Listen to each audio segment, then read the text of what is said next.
The day started like any other for Alan Carter.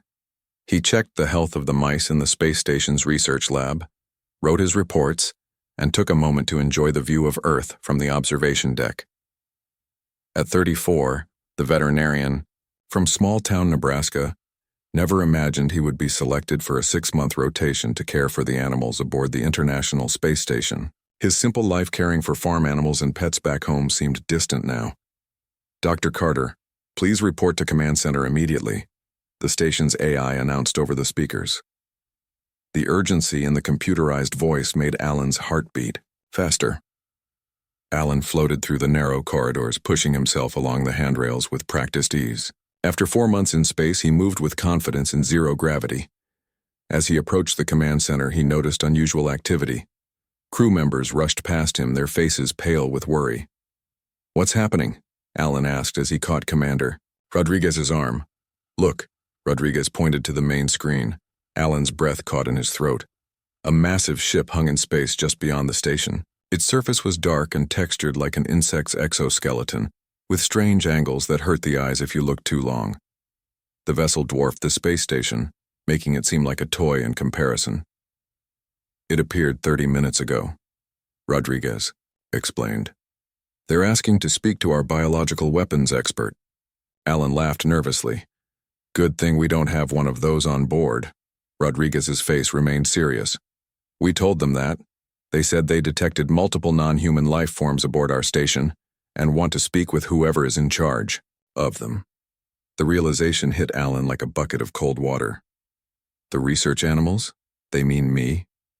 10 minutes later, Alan found himself in the station's largest meeting room, facing the first aliens humanity had ever encountered. The translation software had been hastily updated to interpret the strange clicking sounds they made. The Zalthuri delegation consisted of 5 beings, each standing over 8 feet tall. Their bodies were covered in a hard, dark green shell that resembled a beetle's carapace. 4 arms extended from their torsos, each ending in hands with 3 sharp, claw-like fingers. Their heads featured compound eyes that reflected light, in rainbow patterns and mandibles that constantly moved as they spoke. "I am Commander Vexnar of the Zalthuri Confederacy," the largest alien announced. Its voice through the translator sounded flat and emotionless. "You are the keeper of the biological weapons?" Alan swallowed hard.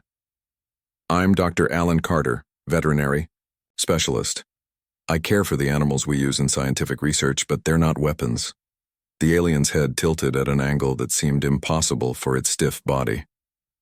"Our scans detect multiple species of Earth predators aboard this station. Our intelligence suggests humans have domesticated the most dangerous creatures from your world to serve alongside you." Commander Rodriguez stepped forward. "I assure you, the animals on this station are small and harmless. Mice mostly for scientific study." "Deception," another alien clicked rapidly. "They hide their true capabilities." Vexnar's massive head turned slowly to face Alan. "Your species' reputation precedes you. The archives speak of humans keeping the most vicious predators of countless worlds as companions." An uncomfortable silence filled the room as Alan tried to make sense of this statement. "I'm sorry, but I don't understand what you mean." "We have monitored your broadcast for decades," Vexnar explained. "We have seen your training videos, your war documentaries. Humans command beasts with superior senses and deadly abilities. They obey your commands without question, protect your territories, and attack your enemies." Alan's mind raced, trying to imagine what alien eyes might have seen in Earth's broadcasts. Dog shows, nature documentaries, police K9 units. "I think there's been a misunderstanding," Alan said carefully. "The animals you're referring to are probably dogs, cats, horses, domesticated species that live alongside humans. They're companions, not weapons." The aliens exchanged rapid clicks among themselves. Their body language was impossible to read, but the atmosphere in the room grew tense. "Show us," Vexnar demanded suddenly. "Show us these companions in action. We must assess their capabilities for ourselves." Commander Rodriguez shook his head. "We only have laboratory mice on the station." "Then we will go to Earth," Vexnar announced. "We must see these creatures in their natural environment," under human control. Alan felt the weight of unexpected responsibility settle on his shoulders. I could show you my parents' farm in Nebraska. They have working animals there, a dog, some horses, barn cats. The alien commander's mandibles clicked rapidly. Excellent. A training facility for your battle beasts. No, it's just a normal farm, Alan tried to explain, but the aliens were already discussing among themselves. This arrangement is acceptable, Vexnar finally announced. We will escort you to this farm to observe these creatures. Our ship will remain in orbit as a precaution. Any sign of hostility from your biological weapons will be met with immediate defensive measures. Alan looked helplessly at Rodriguez, who shrugged. Looks like you're going home early, Dr. Carter. The next day, a small Zalthuri shuttle descended through Earth's atmosphere, carrying Alan and 5 heavily armed insectoid aliens. As they approached the Nebraska countryside, Alan stared out the viewport at the rolling fields and scattered farmhouses below. He had called ahead to warn his parents about their unusual visitors. But how do you really prepare someone for meeting aliens who believe their golden retriever is a secret weapon? The shuttle landed in the empty field behind his parents' farmhouse, flattening a section of corn. As the door hissed open and the ramp extended, Alan saw his father standing at the edge of the field, looking both terrified and curious. Remember, Alan turned to Vexnar. These are peaceful creatures. Please don't do anything that might scare them or my parents. We will observe only, Vexnar promised, mandibles clicking softly. Unless the beasts attack. Alan stepped out, into the sunshine, breathing in the familiar scent of fresh air and farmland. Dad, he called, waving to his father. I brought some visitors who want to meet Buddy. Behind him, the Zalthuri warriors readied themselves, checking strange devices at their belts. They had come expecting to face Earth's most dangerous weapons. Instead, they were about to meet a friendly golden retriever who never met a stranger he didn't love. The Zalthuri shuttle sat in the cornfield behind the Carter family farmhouse like a strange, dark beetle against the golden crops. Alan's father, Joe Carter, a sturdy man with sun-weathered skin and calloused hands, stood at the edge of the field with his mouth slightly open. He had lived all his 62 years in rural Nebraska, and nothing in that time had prepared him for the sight of insect-like aliens stepping out of a spaceship onto his property. Dad, Alan called, walking ahead of the aliens. He embraced his father quickly. I know this is weird. Just act normal, okay? They think our animals are weapons. Joe's eyes widened. They what now? Long story. Where's Mom? In the house, making sandwiches. She said if we're having guests, they might as well be fed. Joe shook his head in amazement. Your mother would offer cookies to the devil himself. Alan smiled despite his nerves. His mother's response to aliens visiting was exactly what he would have expected. Practical hospitality.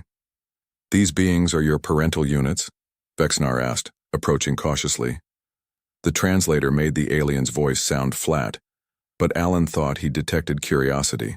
This is my father, Joe Carter, Alan explained. He and my mother Susan own this farm. Dad, this is Commander Vexnar of the Zalthuri Confederacy. Joe Carter, a man who had faced down tornadoes, droughts, and bank foreclosures with the same steady resolve, simply nodded and extended his hand. Welcome to Earth. Vexnar stared at the offered hand. After a moment of hesitation, the alien extended one clawed appendage and awkwardly touched Joe's palm. Your dwelling seems primitive, the alien observed, looking at the 2-story farmhouse with its wooden porch and rocking chairs.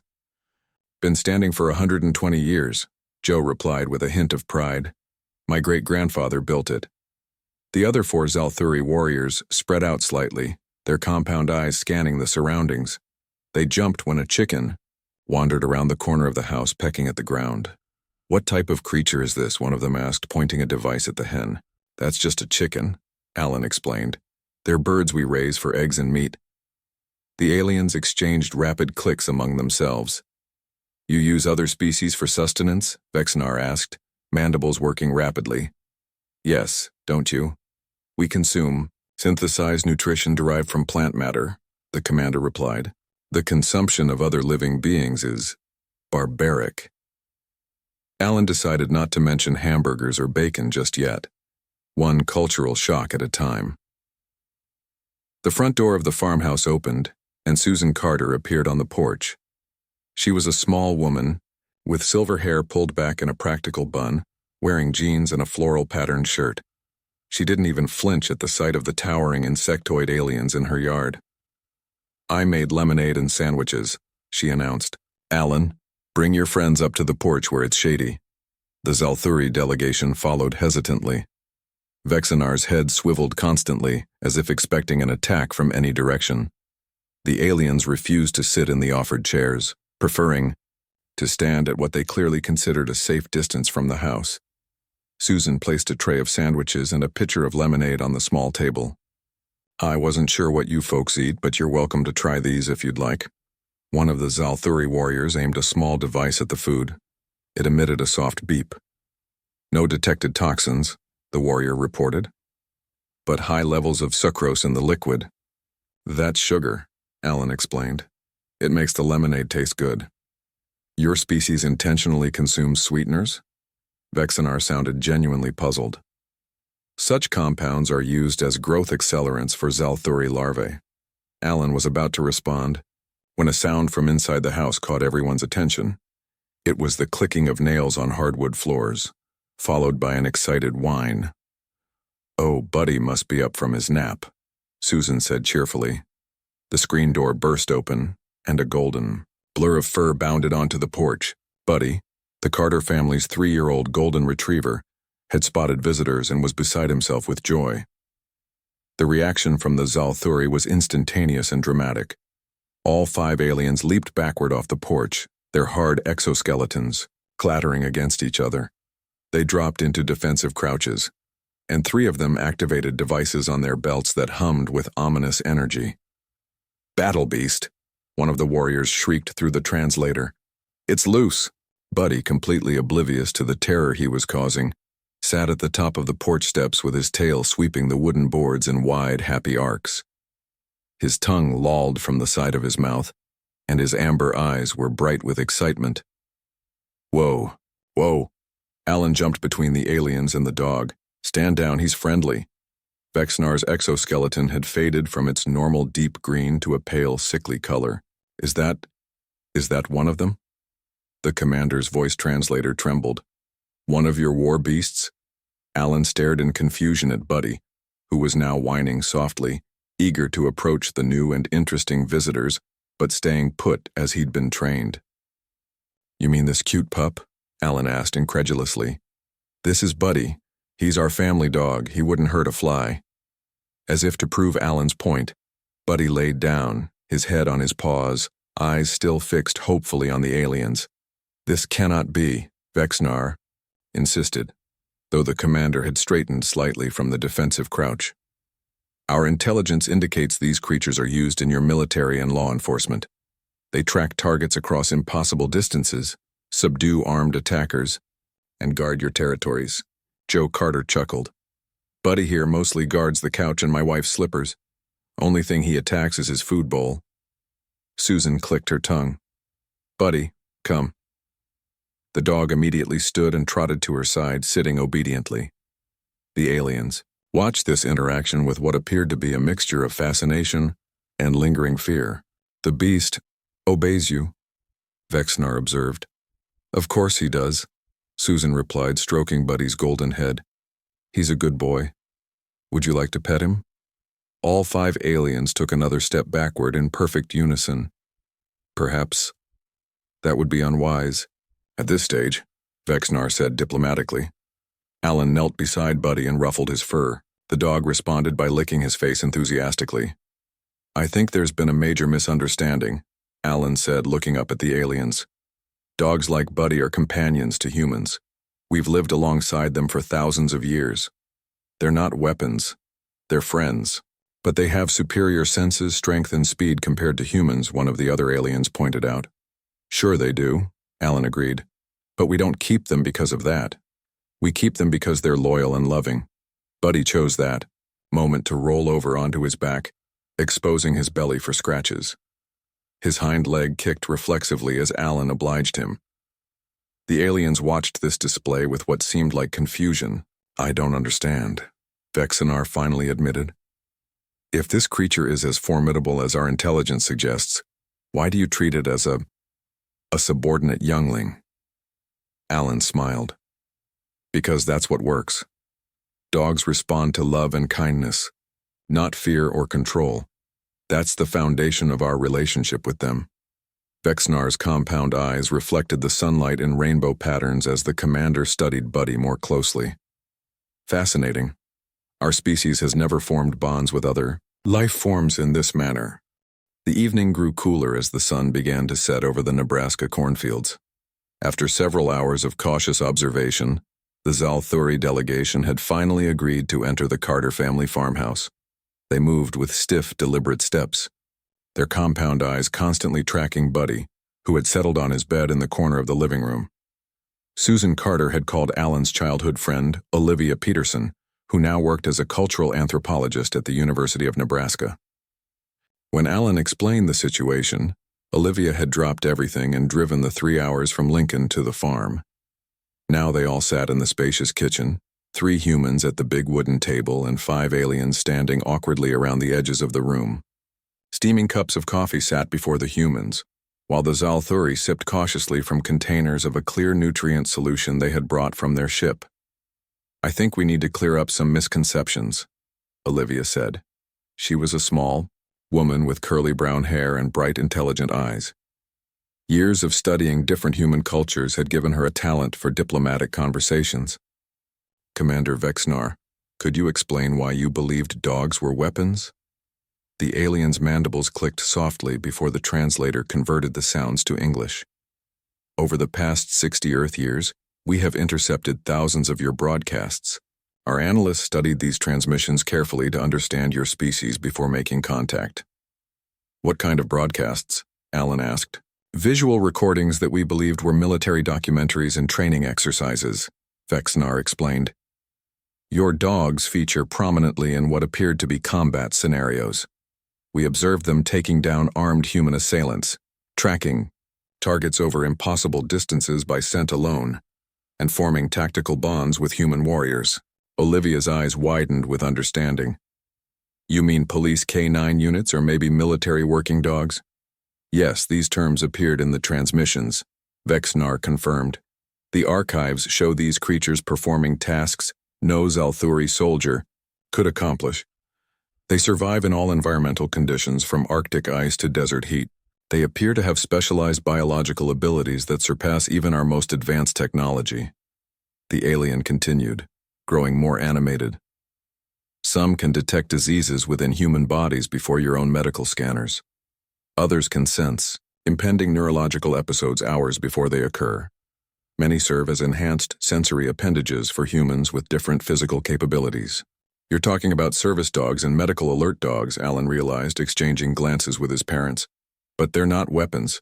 They're companions and helpers." Joe Carter chuckled. "Buddy there couldn't hurt a fly unless it was made of dog treats." As if knowing he was being discussed, Buddy lifted his head and thumped his tail against the floor. "But we saw them attack on command," one of the other aliens insisted. "They take down threats with precision and force." "Some dogs are trained for police or military work," Olivia explained gently. "But that's a very small percentage. Most dogs, like Buddy, are simply pets, family members." Vexenar's head tilted in that unsettling, impossible angle again. "Family? You consider a different species as kin?" Susan smiled warmly. "Of course. Buddy has been part of our family since he was a puppy." "What function does he serve in your family unit?" another alien asked. The Carters looked at each other clearly, finding the question strange. "He doesn't really serve a function," Alan said slowly. "He's just Buddy. He makes us happy. We take care of him, and he loves us unconditionally." The aliens exchanged rapid clicks among themselves, a conversation too complex for the translator to keep up with. "I believe I have identified the source of our misunderstanding," Vexnar finally announced. "The Zalthuri evolved from colony insects. Our ancestors lived in rigid hierarchies where each individual served a specific purpose for the good of the collective. The concept of keeping another species simply for emotional fulfillment is entirely foreign to us. Do the Zalthuri have any companion animals at all? Olivia asked, her anthropologist's curiosity piqued. No, Vexnar replied simply. All other species are either resources to be harvested or potential threats to be avoided. A silence fell over the kitchen as the humans tried to imagine a world without the bond between people and animals. Would you like to learn more about our relationship with dogs? Alan offered. Tomorrow I could show you different types of working dogs in action, but also how most dogs just live as companions with humans. Vexnar considered this for a moment, mandibles working slowly. This would be valuable research. If we are to understand humans, we must understand this unusual interspecies relationship. A soft whine drew everyone's attention to Buddy, who had stood up and was now looking hopefully toward the back door. He needs to go outside, Susan explained, rising from her chair. He knows not to do his business in the house. The beast is house-trained? One of the aliens asked, sounding impressed despite the translator's flat tone. Of course, Joe said. Had him trained to do his business outside by 8 weeks old. Susan opened the door, and Buddy trotted out into the yard. The aliens moved to the window, watching with fascination as the dog sniffed around the grass before finding a suitable spot. Your broadcast failed to capture this aspect of their behavior, Vexnar noted. I imagine they didn't show a lot of dogs just being regular pets, Olivia said with a smile. That's not as exciting as police dogs in action. Outside, Buddy finished his business and then froze, his attention caught by something at the edge of the yard. His tail began to wag furiously.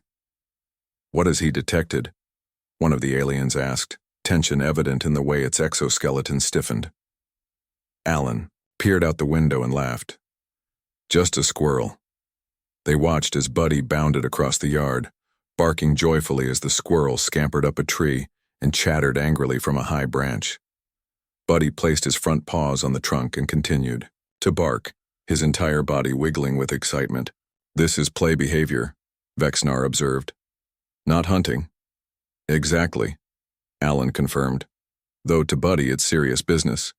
He's never caught a squirrel in his life, but he'll never stop trying.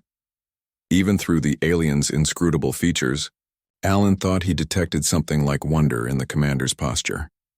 We have much to learn about Earth and its species, Vexnar said quietly. Our preconceptions have blinded us to the complexity of your world. As the evening deepened into night, 2 junior Zalthuri scientists who had remained on the shuttle finally ventured into the farmhouse. They had been monitoring the situation and, seeing no signs of danger, had grown curious about the humans and their battle beast. Buddy had returned from his squirrel-chasing adventure and now lay contentedly on the living room floor, gnawing on a rawhide bone. The younger aliens watched from a safe distance, chittering to each other in their clicking language. Alan noticed their interest. Would you like to try petting him? He's very friendly. The alien scientists exchanged glances, their antennae twitching nervously. Is it safe? One of them asked. Completely, Alan assured them. Just move slowly and let him sniff your hand first. The next morning dawned bright and clear over the Carter family farm. After a night of careful observation from their shuttle, the Zalthuri delegation had agreed to expand their research into human-canine relationships. Alan had made several calls the previous evening, and now the farmyard was bustling with activity. Pickup trucks and SUVs were parked along the dirt driveway leading to the house. People from the surrounding community had brought their dogs of various breeds and sizes.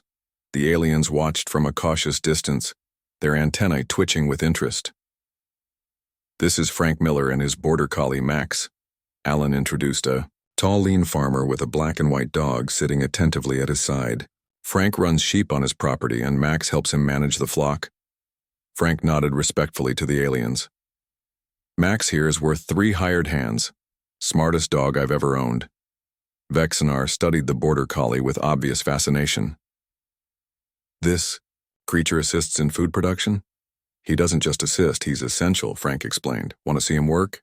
At Frank's nod, one of his ranch hands opened a trailer, and a dozen sheep spilled out into the fenced pasture beside the house. The aliens stiffened at the sudden movement, but remained focused on Max. Frank made a soft whistling sound and pointed toward the sheep. "Max, bring them around." The border collie sprang into action, a blur of black and white. He circled wide around the sheep, crouching low as he approached them from behind. The flock bunched together nervously, their eyes fixed on the dog. "Look at his body language," Olivia explained to the aliens. "He's using the same instincts his wolf ancestors used for hunting, but humans have shaped those instincts through breeding and training to herd instead of kill." Max guided the sheep in a perfect circle around the yard, responding to subtle whistle commands from Frank. The sheep moved as one unit, turning and stopping exactly as directed. "Extraordinary coordination," one of the Zalthuri scientists commented. "The animals respond to the dog, who responds to the human. A three-species command chain." When the demonstration ended, a young woman with curly red hair stepped forward with a golden Labrador wearing a special vest. "This is Grace Wilson and her medical alert dog, Cooper," Alan introduced them. "Cooper can detect when I'm about to have a seizure," Grace explained, patting the dog's head affectionately. "He gives me about a 15-minute warning, which lets me get to a safe place. Before I had him, I got hurt several times when seizures came without warning." The Zalthuri leaned closer, their compound eyes reflecting rainbow patterns in the morning sun. "How does the animal detect this?" Vexnar asked. "We think he smells chemical changes in my body," Grace replied. "Dogs have about 300 million scent receptors in their noses compared to our 6 million. A biological sensor more advanced than our medical technology," one of the alien scientists murmured. Throughout the morning, more people arrived with their dogs. A retired police officer with his former K9 partner, a search and rescue volunteer with her bloodhound, a hunter with his retriever, and several families with pet dogs of various breeds. Each demonstrated different aspects of the human-canine relationship, from working partnerships to simple companionship. By midday, the initial fear the aliens had shown around dogs had given way to cautious curiosity. When Alan suggested they move to the local town park for lunch and more demonstrations, the Zalthuri agreed without hesitation. The small town park was perfect for their purposes, with wide open spaces and few people around on a weekday. Someone had alerted the mayor about the unusual visitors, and he had arranged for the park to be reserved for their use. A few curious onlookers stood at a distance, watching the strange scene unfold. "This is Rick Harris, our local dog trainer." Alan introduced a middle-aged man with a cheerful smile and 3 dogs of different breeds, a German Shepherd, a Beagle, and a Poodle. "He's going to show you how we train dogs." Rick demonstrated basic commands with each dog, showing how they responded to both verbal cues and hand signals. The German Shepherd performed complex obedience routines. The Beagle showed off its scenting abilities by finding hidden objects, and the Poodle demonstrated agility by navigating a makeshift obstacle course. "The key to training any dog is understanding what motivates them," Rick explained as he rewarded his Beagle with a small treat after a successful search. "Most dogs want to please their humans. They're naturally social animals who evolved to work with us." "When did this partnership begin?" Vexnar asked. Olivia stepped in to answer. "The earliest evidence of domesticated dogs dates back about 15,000 years. But the relationship likely started even earlier. Wolves that were less afraid of humans probably scavenged around our settlements. Over generations, the friendlier wolves bred more successfully near humans and slowly evolved into dogs." "So you did not engineer these creatures?" one of the aliens asked, sounding surprised. "Not intentionally, at least not at first," Olivia said. "It was a natural coevolution.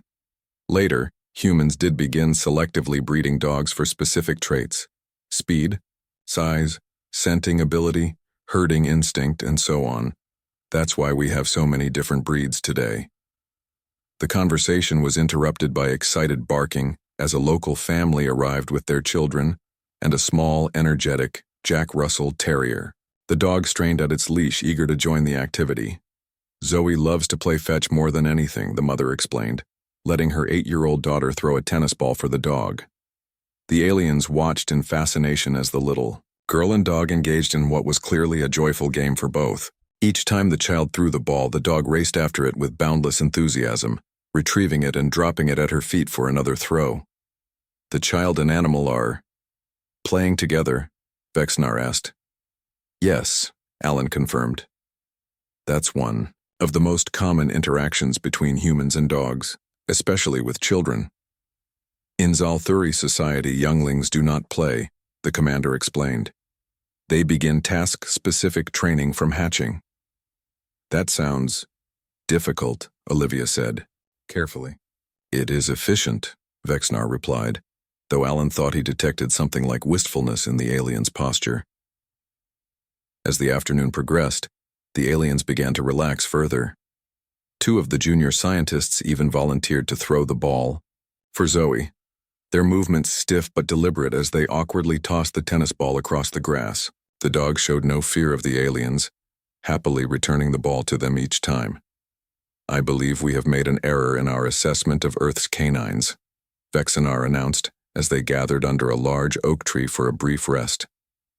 While these animals possess remarkable abilities, their primary function in human society appears to be as social companions rather than weapons. That's exactly right, Alan agreed with relief. Dogs have been our friends for thousands of years. The working roles they play, police dogs, military dogs, service dogs, those are extensions of their natural abilities and their desire to work with us. Vexnar's compound eyes seemed to focus on the distance for a moment. The concept of friendship between species is unknown among the stars we have visited. This may be uniquely human. 1 month after their dramatic arrival, the Zalthuri prepared to depart Earth. What had begun as a tense first contact based on misunderstandings had transformed into the beginning of a promising relationship between two worlds. The aliens had completely revised their assessment of humanity. The formal treaty signing ceremony took place on the White House lawn in Washington, D.C. World leaders, diplomats, and representatives from many nations gathered under the warm May sunshine. News cameras broadcast the historic event to billions of people around the globe. Alan Carter stood near the back of the stage, still amazed by his unexpected role in humanity's first alien contact. Beside him sat Buddy, now wearing a custom-made vest with the words Interspecies Ambassador embroidered on the sides. The golden retriever panted happily, enjoying all the attention. "You okay, Buddy?" Alan whispered, patting the dog's head. Buddy responded with a quick lick to his hand. President Laura Martinez stepped forward to the podium, her voice strong and clear. Today marks a new chapter in human history. We welcome the Zalthuri Confederacy as friends among the stars. Commander. Vexnar approached the table where the treaty documents lay. The alien looked different now, more relaxed in posture, and wearing what Alan had learned was ceremonial armor rather than battle gear. On behalf of the Confederacy, I am honored to formalize our friendship with Earth, Vexnar announced. Our species has encountered many civilizations, but none with your unique perspective on life and cooperation. As a gesture of newfound understanding, Vexnar had requested that therapy dogs be present at the ceremony. A dozen trained dogs of various breeds sat calmly around the stage with their handlers. Throughout the audience, service dogs remained at their posts, helping their human partners navigate the historic event. The sight of the formidable alien commander gently stroking a patient Labrador retriever with one clawed hand while signing the Treaty of Earth with another became the defining image of first contact, captured in photographs that would hang in museums for generations to come. Your species has much to teach ours about cooperation rather than domination, Vexnar addressed the assembly. What we initially mistook as weapons of war were instead ambassadors of a concept our language had no word for until now. The Zalthuri language now included a new term, roughly translating to the bond that grows between unlike beings, inspired by the human-canine relationship. As the ceremony concluded, Alan found himself face-to-face with Commander Vexnar one final time. Dr. Carter, our scientists have determined that the genetic diversity of Earth's canines represents a remarkable achievement in cooperative evolution, the alien said. We wish to learn more, with your help. What do you have in mind? Alan asked. We request that you and your buddy join the first human delegation to the Zalthuri homeworld, Vexnar explained. As an expert in animal care and as someone who understands the true nature of the human-canine bond, you would be invaluable. Alan looked down at Buddy, who wagged his tail as if understanding every word. We would be honored, he replied, as The massive alien ship prepared to depart Earth the next day. Alan and Buddy stood at the viewport watching their home planet grow smaller below them. Buddy wore his space-safe dog suit, specially designed by Zalthuri engineers who had quickly developed a fascination with canine biology. When I ordered my warriors to unleash the beast, I expected to witness destruction, Vexnar said, joining them at the viewport. Instead, you showed us something far more powerful. Alan smiled as Buddy leaned against his leg, a constant, comforting presence even in the strangest of circumstances. Sometimes the fiercest creatures have the gentlest souls, he replied. That's something we humans have learned over thousands of years of friendship with dogs. As Earth became a blue dot in the distance, humanity began its journey among the stars not through fear or military might, but through its oldest alliance, the bond between a person and their dog.